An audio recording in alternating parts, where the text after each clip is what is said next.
let's get started here. This is the new Steam rules. New Steam rules. I just realized it's kind of a double entendre. Like maybe a single entendre. I don't know. Okay, so just like on Thursday, just this recent last Thursday, Steam published this blog called the Steam Year in Review 2024. And they had this really, really kind of interesting graph in there. And it's this new release revenue. And it's like up and to the right. Yeah, up and to the right. This is new releases, how much revenue they make. Okay, right? And if you look, in 2023, oops. They didn't make enough revenue the previous year. It actually went down. It went down just a little bit. They didn't label their axes, so I had to get in and zoom in. They lost 7 pixels worth of revenue in 2023. I don't know how much that translates to, but that's a big oops. Now, Valve famously flat structure. Somebody got called into somebody's office and like, why do we have 7 pixels of lost revenue? Answer me that. I don't know if it was all the way up to the top. I don't know. Somebody got in trouble. Because if you look, I wrote a weekly blog. I couldn't keep up with all the changes. In 2024, to fix up the 7 pixel loss that they had last year, they released so many features last year.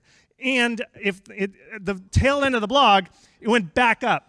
Profit in 2024 for new release games, back up. Again, no axis, so it went from 7 pixels down to 154 pixels up. That's a big increase. That's a good job, Valve, or whoever was in charge there. Whoever got the talking to took their lesson, okay? So now, if Valve adds a bunch of features and they get a 154 pixel increase, that probably means you too should implement those changes that they did so that you also can get a 154 pixel increase, okay?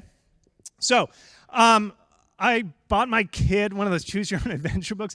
I don't know. Did you all read Choose Your Own Adventure? Pretty good, right? I just randomly picked on The Abominable Snowman. And it's classic kid adventure. Kid climbs up Mount Everest. You shouldn't go up Mount Everest if you're a kid. But it was really weird. Like one of the sides, I haven't read a Choose Your Own Adventure for a very long time, since I was like 10 years old. And so we're reading it together. And there's one of the choices gets to this part where all of a sudden these space alien cats show up, and they convince children to get into their spaceship. And all these kids are like, and then this line, this is how it ends. This is the end of this chapter. It says, remove your body and let your mind float free. Fear vanishes, and before you know it, you are free.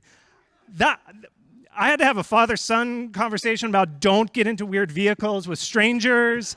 I don't know. This actually has nothing to do with the talk. I just thought this was really weird. But very concerning, very concerning. But, okay, the reason I brought this up was at the back of the Choose Your Own Adventure, they actually had the timeline, because this was a reprint, a modern reprint, and they had a history of Choose Your Own Adventure, right? And they were like, oh, okay, so they first came out in 1977, and for 3 years, no sales. They couldn't get any publishers. Nothing was working. And what do? What they do is in 1980, they find a publisher, and the publisher seeds America's libraries with 100,000 free copies of Choose Your Own Adventures. And then in 3 short years, 10 million unit sales of this thing. And it's basically, okay, so like every post on r/game dev is basically somebody saying, marketing's changing all the time, everything's different, oh, I can't keep up, but that's why my game's failing. Here's the universal truth. With an interactive media like games of any form, any interactive media, whether it's a book or something, you need to give away something, because to play it is to understand it. And you really don't know how a game plays and whether you like it until you try it. I'm convinced that's a universal truth, okay? So, demos. This talk is basically, a lot of people mention demos. Demos have the biggest impact for fixing low visibility. That's what it comes down to, folks. Valve knows it, I know it, and you need to know it, okay? That's the only thing I want you to come away from here, is you need to know that demos are cool, kids, all right? All right? Good. Now, there's 3 big changes in 2024 that increased that 174 pixel profit that they saw. 1 is demo dominance, number 2 is post-launch boost, and 3 was next fest visibility. Those are the big 3 changes that we're gonna go through, okay? So, for the rest of this talk, when I say launch, don't ask the question. It's the same thing. Whether you're doing early access or full launch, whatever, this applies. It's the same thing. Early access is your launch. There's no difference there, okay? All the data that I show here is from me, or here's where it comes from, basically. It's either I surveyed all of you, and I said, hey, how did you do in NextFest, all that kind of stuff. People submit their data to me. Sometimes I scrape Steam using like VG Insights, that sort of thing. Sometimes I reference other writers who've done this research too, like Game Discover Co. or Push to Talk, great blogs you should be following. Steamworks documentation sometimes has this data, like my pixel chart, and then just individual stories on my Discord, okay? So that's where it comes from. So this is going to be a wild talk that's going to take a lot. I'm going to go fast. You do not have time to take notes and take all the screenshots that you need to. I'm uploading this presentation to howtomarketagame.com/GDC2025. I want you all just to release your bodies and just soak this in. You don't have to raise your phones all the time. Just soak it in. Release your bodies. We're all going to release our bodies. Ready? Release your bodies. Okay, demo dominance. All right, so here's just a game. I'm going to show a lot of examples that are just awesome. Okay, Eden Crafters releases a demo and their wish lists go crazy. That big flat line, that's when they try the social media, the Reddit posting. Nothing really works until you release a demo. Here's Parcel Simulator. Nothing really worked. They release a demo, and their wish list chart goes crazy. I asked the developer, Dan of Parcel Simulator. He said, my Steam page has been live for 2 years and gathered 7,000 wish lists. Then he released a demo, and he got 17,000 wish lists. In 1 week, he got as many wish lists as he did for an entire 2 years before that place. You have to release a demo. Minami Lane, another great game. Flat, social media, trailers, all that, blah, blah, blah. Release a demo, and the wish list go crazy. And this is what the developer, his name's Doot. It's not like I forgot it. His name's Doot. He said the demo launch was also at the time when Wholesome Games started communicating on them, sending out to content creators. And let me just be clear. Demos unlock visibility. It allows you to get content creators. It allows you to get festivals, word of mouth, Steam algorithm boost. This just comes for free with your demo. It's not by itself, okay? So the big change that Valve introduced was they added front page visibility when you launch your demo. It looks like this. There's a new tab on the front page of Steam called New and Trending Free, okay? If you launch a demo and you hit the numbers right, you can get up on this thing. Here's one of the first games to do it. It's called Cleanfall. Look at that last spike. I don't know if you can see it, but their wish list shot up when they got onto the New and Trending Free charts. It's huge, folks. You need to get on this chart. Now, we don't know exactly what it takes, the thresholds, but I've been interviewing a lot of devs who get it. And it seems like you got to get about 100 concurrent users playing your game, and it seems like it's a winner stays. So you'll pop on, and you'll kind of float on there for a little while, and then you'll drop off if you're not meeting your numbers. What those numbers are, I don't know, but you got to get up there. So this is the tricky part. You need visibility to get on the New and Trending, and you got to get a demo to get visibility. It seems like a circular logic, okay? So here, this is how you actually do it. I'm going to give you the full thing.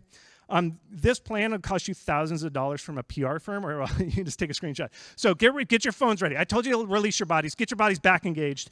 And then take the screenshot, and then we're gonna keep going, okay? So here it is. Get ready.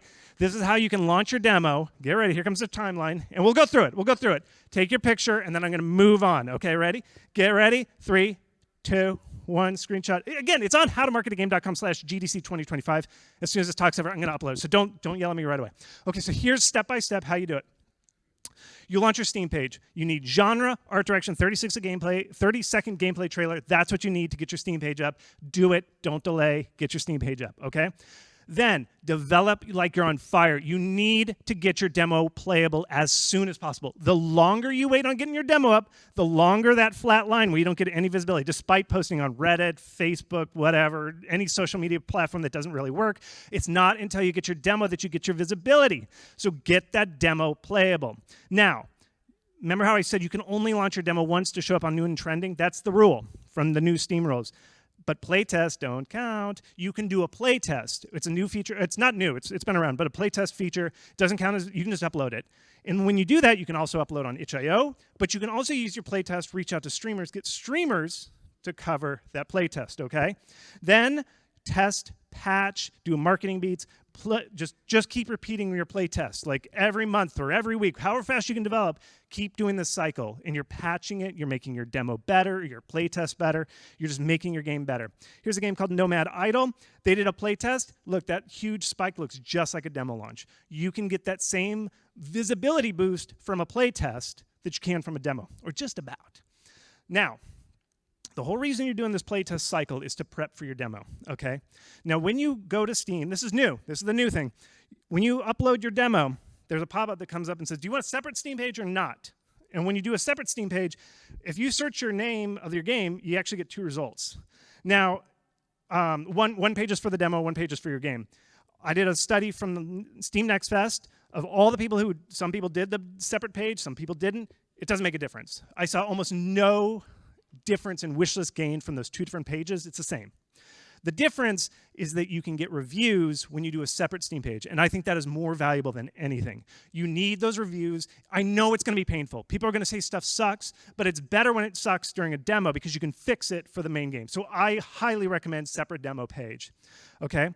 Now, you're not launching your demo yet. You're going out to big festivals. PC Gaming Show is one. Whatever festival you can get into, okay? You want to launch your demo with a big event like one of these festivals, if you can get into it. Zolliver Nelson Jr. launched I Am Your Beast on the PC Gamer Show, immediately launched his demo at the same time. Perfect synergy. It just like blew up. You can also coordinate with streamers to cover your demo launch. You want to do that. And then you want to do this new feature. This is the new feature. There's a new button where you can launch, when you launch your demo, you push this button, and everybody who wishlisted your demo before now gets an email that says, hey, a demo's live. That's the secret, okay? So what you're doing is, they get this email. This is what the email looks like. Just looks like that. So what you're doing is you're coordinating all those things, the festival, the streamers, that email wishlist button, all those things hit at the same time. Hopefully, everything works, and you end up on that new and trending thing. That's the whole goal. That's why we're doing all this. That's how you get on there. Okay, so here's Nomad Isle. Remember they did the playtest? This is what it looks like when they later launched their demo, and then they shortly after that went into Next Fest. So you get that double spike. That's why you do these 2 different things. You get twice as much visibility from these 2 different beats. And then once your demo's launched, you just keep it up. And then you just do an endless cycle of applying to festivals, applying to streamers, just trying to get festivals and streamers, festivals and streamers. That's how you get visibility, folks. It's the demo, festivals, and streamers. My website, howtomarketagame.com/free, or howtomarketagame.com/festivals. Our community curates for free. It's not like I'm charging to do this stuff. You just get a free list of festivals that you apply for. You just do that. Just apply for as many as you possibly can. And then after a while of doing streamers and festivals, you then do Next Fest, okay? That's at the end. It's the grand finale. Don't launch your demo just before Steam Next Fest, okay? Everybody launches during Steam Next Fest. And remember how I said that new and trending chart is kind of ranked and it's competing? Everybody launches their demo like the last minute before Next Fest. So if you try and launch your demo before Next Fest, you're fighting with everybody else for that limited slot on the new and trending charts. It's too much competition. Don't do it. Your Next Fest appearance is your grand finale. That's the end of your demo. You've done all this marketing up to this point. The final thing is Next Fest. It's not the debut of your demo. Hold it. All right, so here's what you do. When I do the big red, this is all stuff you got to do. But release your bodies. Keep your bodies released. Start thinking about your demo as soon as you begin development. The faster you get your demo out, the better. Get that demo out as soon as you reach the necessary quality bar. What is it? I don't know. That's up to you to figure out. You're the game designers. Okay, demos done right. That's another talk I gave about how to design a demo, some basic facts, how long. I know somebody's going to ask, how long should I make my demo? As long as you can. Do look at demos done right. I explained some of this stuff. It's on the GDC Vault. It's free. It's my other talk. And then some people say, well, publishers will hate me. They're not going to sign me. I'm looking for a publisher. How can I get signed if I publish my demo? This is the game He Is Coming. They published their demo. They got covered by Splattercat, and he said, this is the title of this video. Something tells me this dark roguelike is going to be a big hit. Guess who saw that? Hooded Horse, one of the best publishers in the world, saw that Splattercat video and was like, yeah, you know what? I think this is going to be a hit. I'm going to sign them. And they got signed. And I know for a fact, I talked to Tim, and he said, we signed this game because of Splattercat's video. Your demo drives the visibility. It's not the other way around. You guys, you all have to get a demo out, okay? Just get a demo out. All right, let's talk about post-launch boosts, okay? This is how Steam works. I'm going to explain it real quick. I get this comment a lot. Hey, we just launched our game. Sales are a little slow, but we're ready to start marketing, okay? How do we promote it? Here's the deal. There's something called Real Steam, okay? Real Steam is where stuff actually happens. This is your goal. You're trying to get over to Real Steam. The actual promotion you do after launch is locked behind this barricade of Real Steam. Valve only gives you access to all these tools. These are the tools you use to promote your game after launch. They're only available if you've reached certain sales goals, okay? It's locked, okay? You don't get to use them until you land in Real Steam. Real Steam is the goal. Don't tell Valve I told you this. It's around $150,000 gross revenue, pre-Steam cut, within the first 6 to 9 months. And the reason I say don't tell Valve is because they always are like, there's no benchmarks, there's no delineation. And they're right. Their code never has like a number. There's none. People always say like, oh, I heard it, you get an extra boost at $500,000. There's none. That's not true. Valve never codes in hard numbers. But statistically, like I've seen enough games, I'm like, how much have you made? And they're like, oh, 150. I was like, go ask Valve for a daily deal. And they're like, I did, and they gave me it. It's around $150,000, okay? That's what Real Steam basically is, okay? So back to our oops, where Valve kind of messed up in 2023 and then fixed it in 2024. The way they fixed it, the way they got that 174 pixel recovery was they did 2 things, okay? They pushed more games into Real Steam.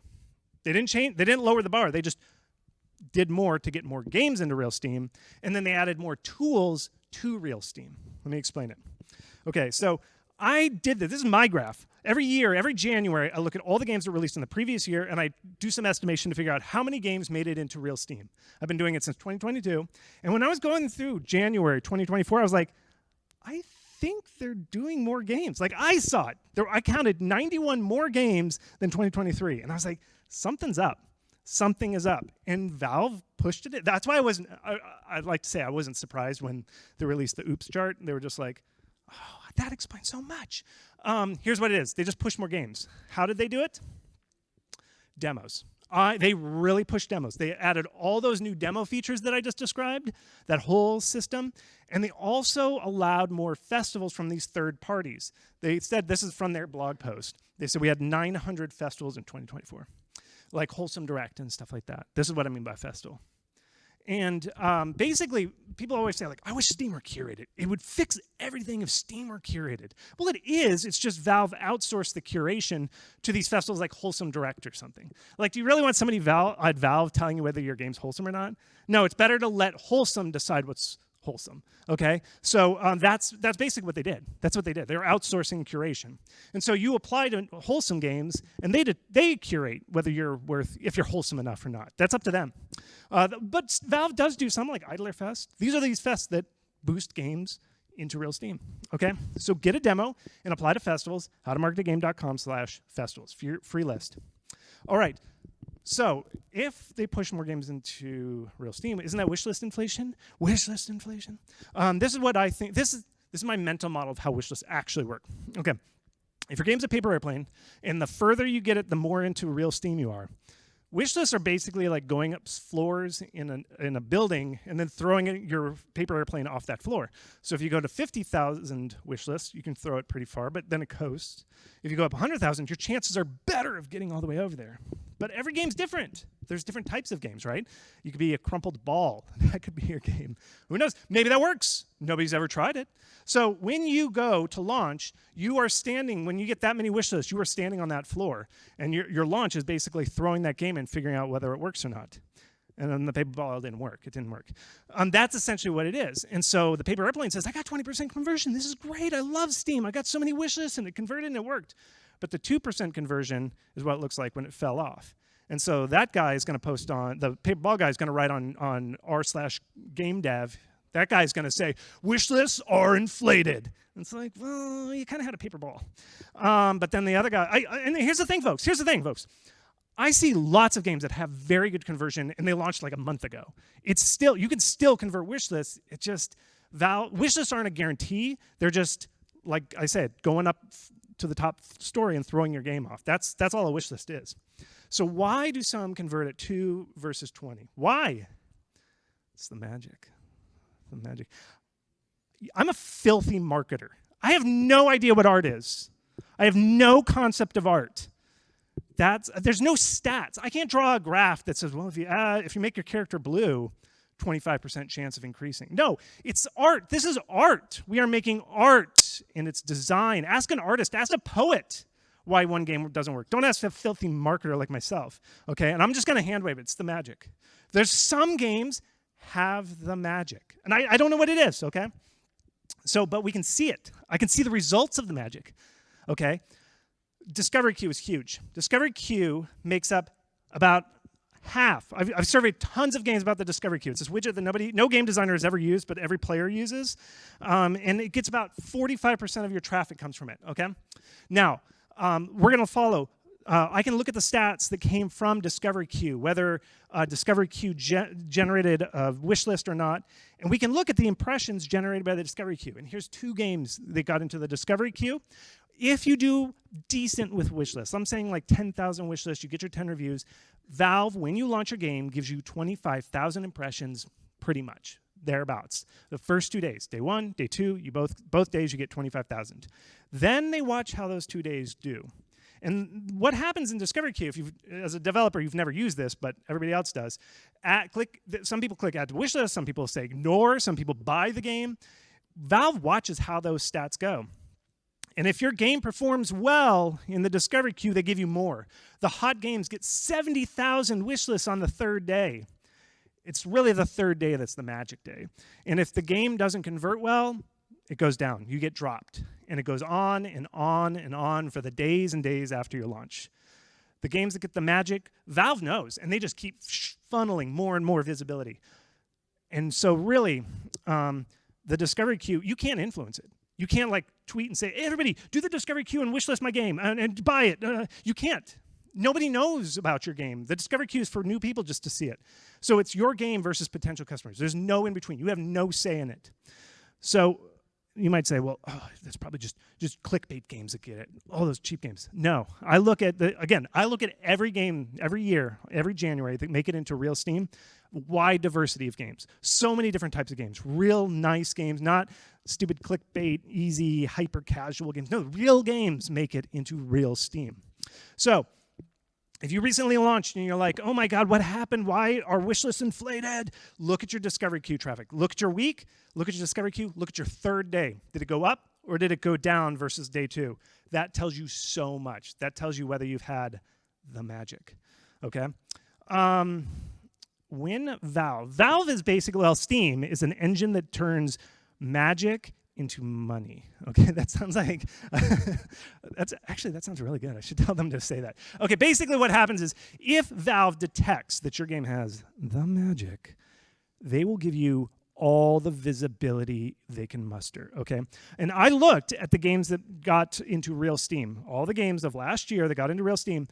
74% of the games that got into Steam or into real Steam did it within 3 months or less. 74%. Okay. The next set of games, it took them 6 months, but they still got it. And then it's a much smaller for the rest of the year. It happens very fast. You know immediately whether your game has the magic, like within a week, maybe a month. But what about Among Us? People are saying, our game failed, but what about Among Us? You know, Among Us, they sold later, not right away. You know, it's like, we just pushed the ball into real Steam. Okay. I looked at 14,000 games that were released last year that didn't have the magic, that didn't get into real Steam. Only 1 recovered. I found it. I found the 1 game that pulled the Among Us last year. It's called Beltmatic, okay? This is what happened. In 3 months, they had 51 reviews. That is not real Steam. 1,000 reviews after 9 months. They somehow pulled it off, okay? It was streamers, and they didn't market their game in the originally. But whatever. But here's the thing. No other games. 1 game. I found the 1 game that did it. Nobody else did it, okay? I'm going to be honest with you all.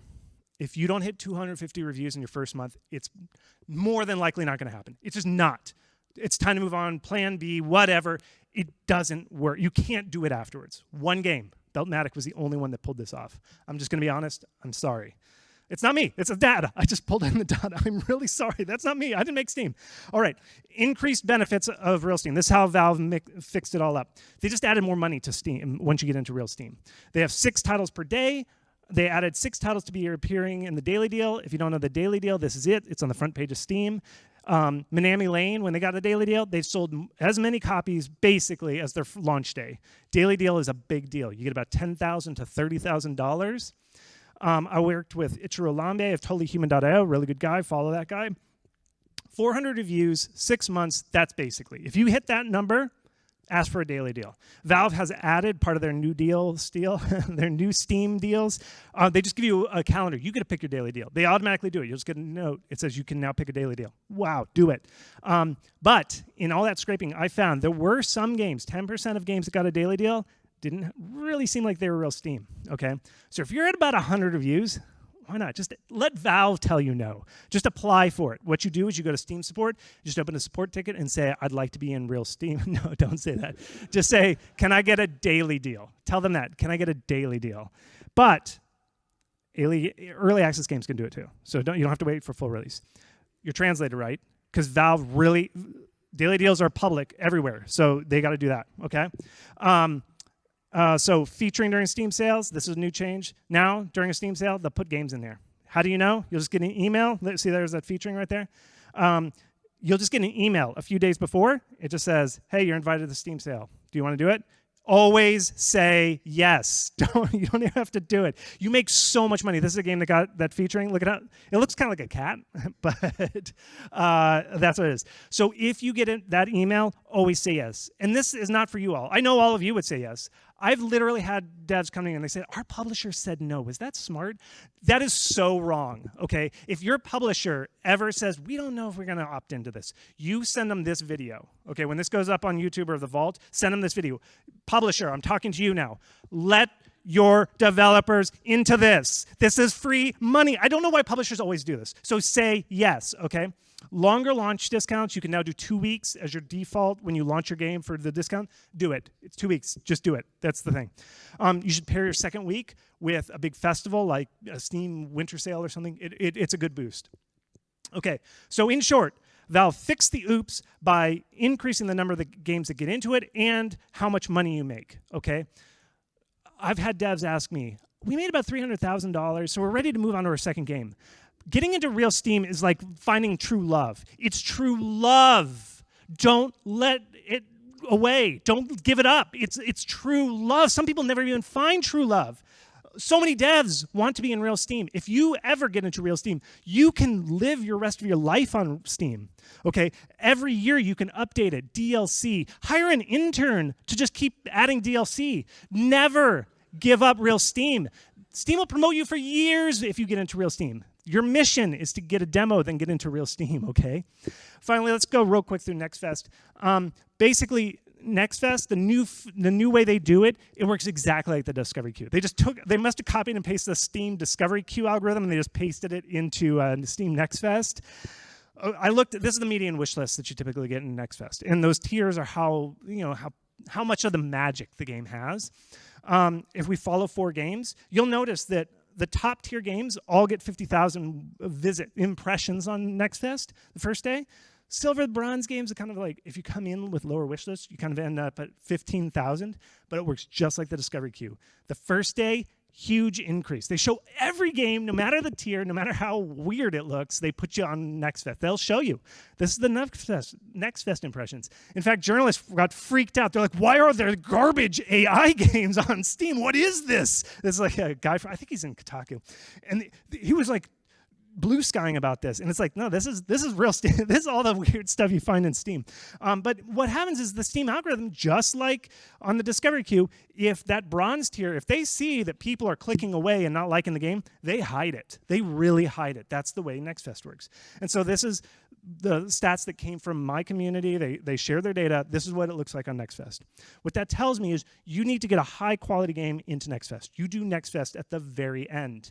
It discovers the magic in games. And real games like The Seat Taking Yes Your Graves, they got into the diamond tier. They did very well because they are a wonderful game. Steam turns attractiveness into money. That's the engine of dreams. Okay? So always do the last NextFest, okay? And finally, trailer TV on NextFest. This is all new. It's wonderful. Just make a good trailer. Don't make a long, slow, in-a-world trailer. Just get right to gameplay right away. No logos. Take all that garbage out. Just go straight into it. And launch your demo months and months and months and months before NextFest. Again, NextFest is the final sayonara. It's not the beginning, okay? And then they cleaned up Steam pages so that you can't do all these links. All you do is create a developer page. Everybody needs to create a developer page. Everybody forgets to do it. Create a franchise, and then link to your other games from within your game. That's the only way that Steam now allows you to cross-promo that way. Gray Alien Games did a study. Their best link was a pop-up that when you start the game, it says, hey, try our new game. It works. It works. Also, you can just sell merch. Baldur's Gate 3 just sells you merch when you start the game. Why not? Why not? Let's just do it. Also, bundle with your friends. Bundle with your friends. It's good. Every marketing activity is a blip compared to demos. Get your demos out, folks. Just make them, all right? Remove your bodies. You can bring them back, but go sign up for the mailing list. howtomarketagame.com/free. I don't have time for questions, but I'll be out there. Thank you so much. Thank you.